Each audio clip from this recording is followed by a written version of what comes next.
તો સુરતમાં વધુ એક યુવકે આર્થિક તંગીના કારણે આપઘાત કર્યો।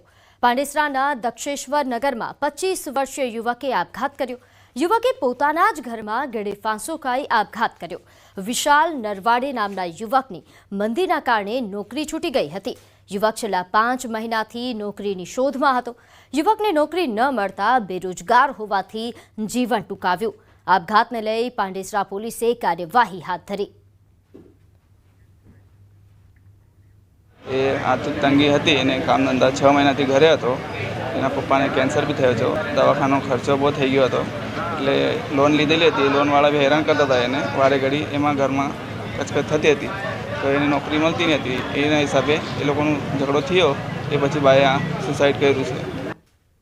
તો આ તરફ સુરતમાં આરોપી ભાગીને તાપી નદીમાં કૂદી ગયો। આરોપીને કોઝવેના પાડા પરથી લઈ જતા સમયે તકનો લાભ લઈ પાડા પરથી કૂદી ફરાર થયો। આરોપી તાપી નદીની વચ્ચે આવેલા ટાપુ પર પહોંચી ગયો। પોલીસ કંટ્રોલ રૂમમાંથી ફાયર વિભાગને ઘટનાની જાણ કરવામાં આવી। ફાયર વિભાગે સ્થાનિકોની મદદ લઈ તાપી નદીમાં આરોપીની શોધખોળ હાથ ધરી।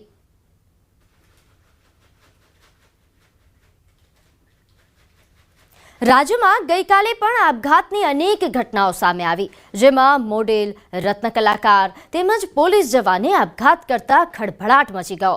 સુરત શહેરમાં વધુ એક મોડેલે આપઘાત કર્યો। અઠવા વિસ્તારમાં ખાનગી એજન્સીમાં કામ કરતી મોડેલે પ્રેમ પ્રકરણમાં આપઘાત કર્યા હોવાની ચર્ચા થઈ રહી છે। મોડેલની સોશિયલ મીડિયાની પોસ્ટ વાયરલ થઈ રહી છે, જેમાં લખ્યું છે કે આજે તે અહેસાસ કરાવી જ દીધો કે હું તારા માટે કંઈ જ નથી। બીજી તરફ બનાસકાંઠાના પાલનપુરમાં પોલીસ કોન્સ્ટેબલે આપઘાત કર્યો છે। આપઘાત પહેલા સુસાઇડ નોટ લખી એસપી વિકાસુડા અને નલિયાના પીઆઈ બીપી ખરાડી પ્રેશર કરતા હોવાનો ઉલ્લેખ કર્યો। તો સુરતના જહાંગીરપુરામાં વધુ એક રત્ન કલાકારે આપઘાત કર્યો। આર્થિક સંકળામણથી આપઘાત કર્યા હોવાનો સુસાઇડ નોટમાં ઉલ્લેખ કર્યો છે। તો 31 વર્ષીય જયદીપ ડોબરિયાએ ક્રિપ્ટોમાં નુકસાન બાદ આત્મહત્યા કરી। અમરેલીના રાજુલામાં દંપતીએ ઝેરી દવા પી આપઘાતનો પ્રયાસ કર્યો હતો।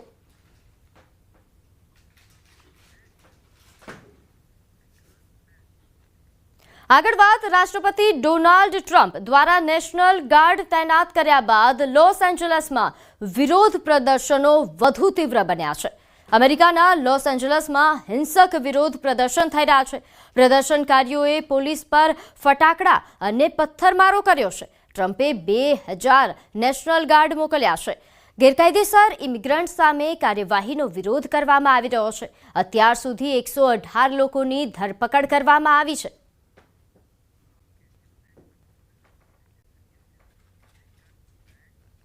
તો આ તરફ ન્યૂજર્સીના ઓક્ટ્રી રોડ પર 4 લૂંટારુઓએ ફરી એકવાર વિરાણી જ્વેલર્સમાં લાખો ડોલરની લૂંટ કરી। આ પહેલા 10 જૂન 2022માં પણ લૂંટ થઈ હતી। ત્યારબાદ ઓક્ટ્રી રોડ પરના તમામ જ્વેલર્સ માલિકોએ પ્રાઇવેટ સિક્યોરિટી રાખી હતી, પરંતુ 7 જૂન 2025ના બપોરના 12:15 લૂંટારુ કાળા કલરની કાર લઈને આવ્યા અને લૂંટ કરીને આતંક મચાવ્યો। વિરાણી જ્વેલર્સમાં તોડફોડ મચાવી તમામ દાગીનાઓ લઈને ફરાર થઈ ગયા। ચોંકાવનારી બાબત એ છે કે જૂન 2022માં જ્યારે લૂંટ થઈ હતી તે વખતે એક પણ અપરાધી પકડાયો ન હતો। પોલીસ આ અપરાધીઓને પકડે તે પહેલા જ 2025માં બીજી વખત લૂંટ થઈ।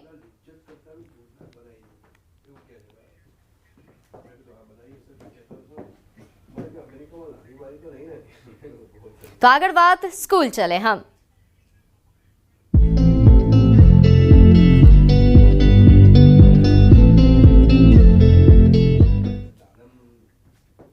આજથી શાળાઓમાં શૈક્ષણિક સત્રનો પ્રારંભ થયો છે। શાળાઓમાં ઉનાળુ વેકેશન પૂર્ણ થયું। 54,000 શાળાઓમાં આજથી નવા શૈક્ષણિક વર્ષનો પ્રારંભ। શૈક્ષણિક સંકુલો બાળકોના કલરવથી ગુંજી ઉઠ્યું છે। લાંબા સમયથી ખાલી પડેલા વર્ગખંડો ફરી જીવંત બન્યા છે। 35 દિવસના વેકેશન બાદ વિદ્યાર્થીઓમાં શાળાએ આવવાનો અનેરો ઉત્સાહ પણ જોવા મળ્યો। પ્રથમ સત્ર 105 દિવસનું રહેશે અને બીજું સત્ર 144 દિવસનું રહેશે।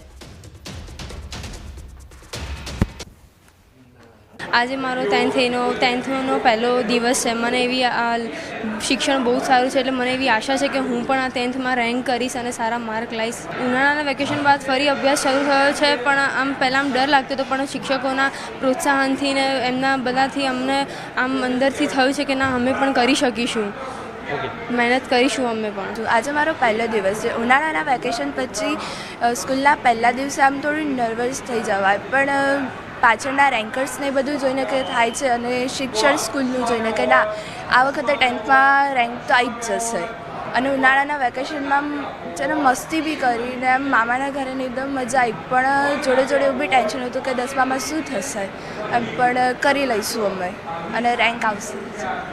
35 દિવસના ઉનાળુ વેકેશન બાદ નવા શૈક્ષણિક વર્ષના પ્રારંભની સાથે નવું શૈક્ષણિક વર્ષ આજથી શરૂ થઈ ચૂક્યું છે અને હાલ આપ જે જોઈ શકો છો કે અમદાવાદ સહિત રાજ્યભરની 54,000 જેટલી શાળાઓમાં નવા શૈક્ષણિક વર્ષનો પ્રારંભ થયો છે અને શૈક્ષણિક સંકુલોમાં બાળકોના કલરવ અને ઉત્સાહથી જે છે તે શાળાઓ ગુંજી ઉઠી છે. લાંબા સમયથી શાંત પડેલા વર્ગખંડો આજે ફરી જીવંત બન્યા છે અને 35 દિવસના વેકેશન બાદ આજે વિદ્યાર્થીઓ જે કે જેઓ શાળાએ પહોંચ્યા છે અને વિદ્યાર્થીઓમાં પણ અભ્યાસને લઈને ઉત્સાહ જોવા મળી રહ્યો છે.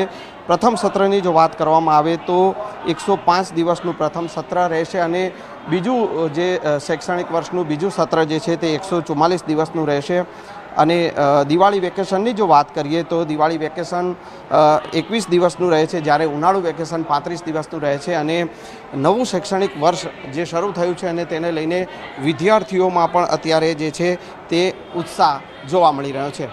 કેમેરામેન ખેંગાર રાઠોડ સાથે સંજય ટાંક, ન્યૂઝ 18 ગુજરાતી, અમદાવાદ.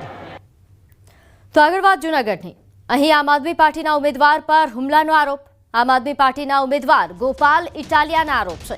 વિસાવદર શહેરના જીવાપરા વિસ્તારની ઘટના. પ્રચાર દરમિયાન હુમલો કર્યાનો આરોપ લાગ્યો છે. ભાજપના ઉમેદવારના માણસોએ હુમલો કરાવ્યાનો આરોપ લગાવવામાં આવ્યો છે. આપના ઉમેદવાર અને કાર્યકરો પર પથ્થરમારો કર્યાનો આક્ષેપ. આમ આદમી પાર્ટીના ઉમેદવાર અને કાર્યકર્તાઓ વિસાવદર પોલીસ સ્ટેશન પહોંચ્યા. પોલીસ સ્ટેશનમાં ધરણા પર ઉતર્યા.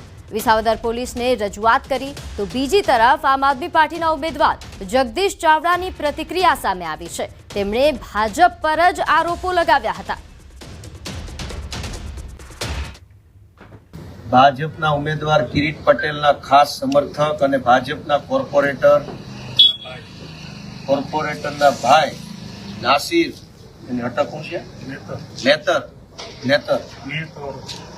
નાસિર મેતરના ગુંડાઓ, જે કિરીટ પટેલના ખાસ સમર્થકના ગુંડાઓએ તમારી ઉપર પથ્થરમારો કર્યો.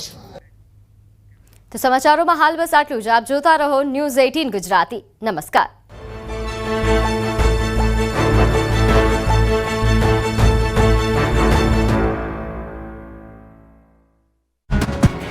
ગુજરાતમાં ચોમાસું આસપાસ છે. હવામાન નિષ્ણાંત અંબાલાલ પટેલે ચોમાસાને લઈને આગાહી કરી છે. અંબાલાલના મતે 12 જૂનથી ગુજરાતમાં ચોમાસાની એન્ટ્રી થઈ શકે.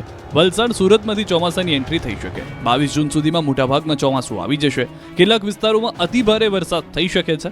મધ્ય ગુજરાતના ભાગોમાં ભારે વરસાદ થઈ શકે છે તેવી આગાહી કરી છે. તો સુરેન્દ્રનગરના ભાગોમાં ભારે વરસાદ થઈ શકે છે. ચોટીલા, હળવદ સહિતમાં ભારે વરસાદ થઈ શકે છે. તો વડોદરા, પંચમહાલમાં અતિભારે વરસાદની શક્યતા છે. આ ઉપરાંત દક્ષિણ સૌરાષ્ટ્રના ભાગોમાં અતિભારે વરસાદ થઈ શકે છે. હવે ચોમાસું તારીખ 10મી